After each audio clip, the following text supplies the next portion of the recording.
गहन कुसुम कुंज माझे, मृदुल मधुर वंशी बाजे।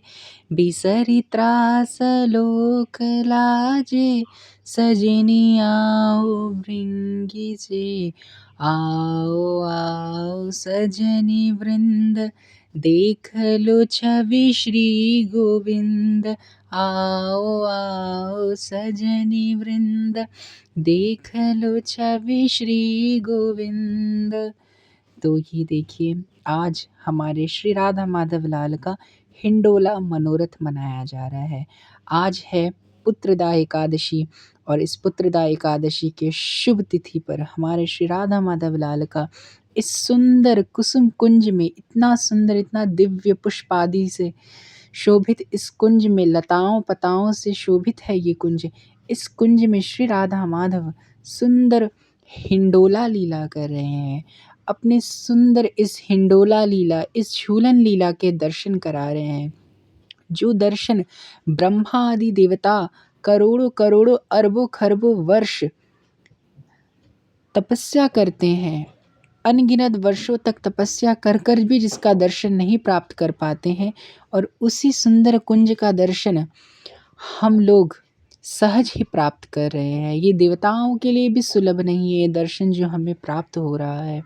इतना सुंदर, इतना मलूक दर्शन, बहुत ही सुंदर दिव्य रत्न जड़ित इस हिंडोले में श्री राधा माधव दर्शन दे रहे हैं। इतनी सुंदर हरे और लाल रंग की पोशाक धारण करके, सुंदर नथ बेसर आदि पहनकर ये सखियों के भाव से सेवा हो रही है। सखियां ललिता विशाखा आदि श्री राधा माधव की चवर की सेवा कर रही हैं कि श्री जी लाल जी को कहीं कष्ट ना पहुँचे। इतना सुंदर चवर लीला हो रहा है यहाँ पर। सखियां चवर डुला रही हैं, झूला को झोटा दे रही हैं। सुंदर से ललिता आदि सारी अष्ट सखियां मिलकर झूलन को झोटा दे रही हैं, अत्यंत सुंदर लीला कर रही हैं। ये झूलन लीला आप सभी को पता है क्यों मनाया जाता है श्री राधा माधव लाल का? ये झूलन लीला सखी भाव से मनाया जाता है कि ये वर्षा का समय है। इस वर्षा के समय में श्री राधा माधव लाल को कहीं गर्मी ना लग जाए, क्योंकि ये उमस का समय है, अत्यंत उमस होती है इस समय। तो इसीलिए उन्हें झूले में बैठाकर सुंदर से हिलाकर उनको सुंदर से झोटा दिया जाता है, तो इससे उन्हें गर्मी नहीं लगे, इस उमस से उन्हें राहत मिले। ये सखियों का भाव है, ये नित्य भाव है। ऐसा गोपनीय भाव ये सबके सामने प्रकाशित नहीं करना चाहिए, पर आप लोग इसके योग्य हैं, इसीलिए ये श्री राधा माधव लाल का सुंदर दर्शन करिए। कितने सुंदर दर्शन दे रहे हैं श्री राधा माधव लाल। चवर आदि इतनी सुंदर से सखियां डुला रही हैं कि कहीं इन्हें कष्ट ना प्राप्त हो। हमारे प्राणधन आदि को, हमारे प्राणधन इतने सुंदर दर्शन दे रहे हैं। ये देखिए, बहुत ही सुंदर। और ये कृष्ण कमल का भी दर्शन करिए श्री राधा माधव के आगे, जिसका दर्शन अत्यंत दुर्लभ है। इसका दर्शन आपको इस राधा कुंज में ही होगा। ये नित्य गौलोक का कुंज है, ये वृंदावन का वही रास मंडल है। इतना सुंदर दर्शन आप प्राप्त करिए। देखिए, अत्यंत सुंदर दर्शन प्राप्त हो रहा है। ये सभी देवी देवताओं को भी प्राप्त नहीं है जो हम लोगों को प्राप्त हो रहा है। अत्यंत दिल खोल कर श्री राधा माधव लाल का इस रूप माधुरी का आस्वादन करिए। देखिए, इतने सुंदर पुष्प आदि से शोभित ये कुंज में श्री राधा माधव लाल दर्शन दे रहे हैं। कितना सुंदर दर्शन है।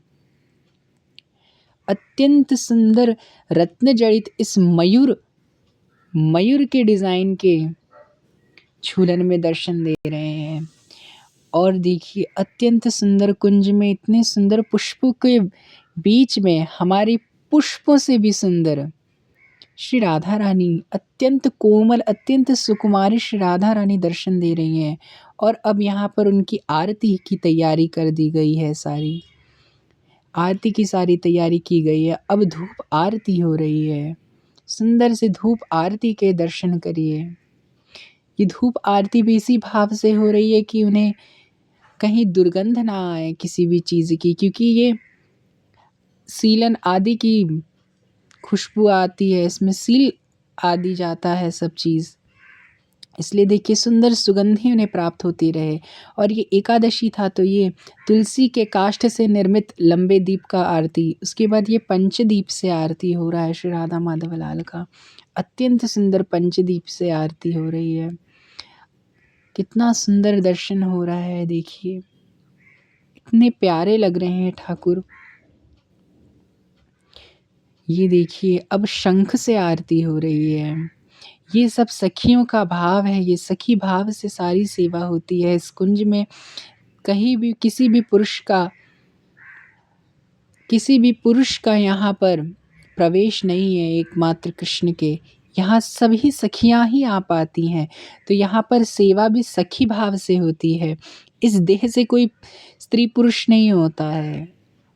सेवा जो होती है वो अंतरंग मन से सेवा होती है, भाव से सखी भाव धारण कर कर तभी इस नित्य निकुंज की लीला में दर्शन हो सकता है। कुंज निकुंज और ये निवृत्त निकुंज है जहाँ श्री जी लाल जी दर्शन दे रहे हैं। अत्यंत सुंदर ये आरती के दर्शन करिए सबके। ये पुष्प आरती हो रही है हमारी अत्यंत कोमल करुणामय श्री राधा रानी श्री राधा माधव लाल, इतने सुंदर पुष्पों से भी आरती का हो रहा है उनका। अब देखिए उन्हें ये निकुंजीय लीला है, इसमें पान का बीड़ा अत्यंत आवश्यक है। कुंज लीला में पान की बीड़ा का भोग अत्यंत आवश्यक है। और यहाँ बीड़ा का भोग नहीं लगता है, यहाँ बीड़ी का भोग लगता है, क्योंकि सखी भाव है, सब चीज़ सखी ही जाएंगी। और मुझे ये गीत भी याद आ रहा है, आज सखी मुँह मुँह मुँह, आज सखी मुँह मुँह मुँह,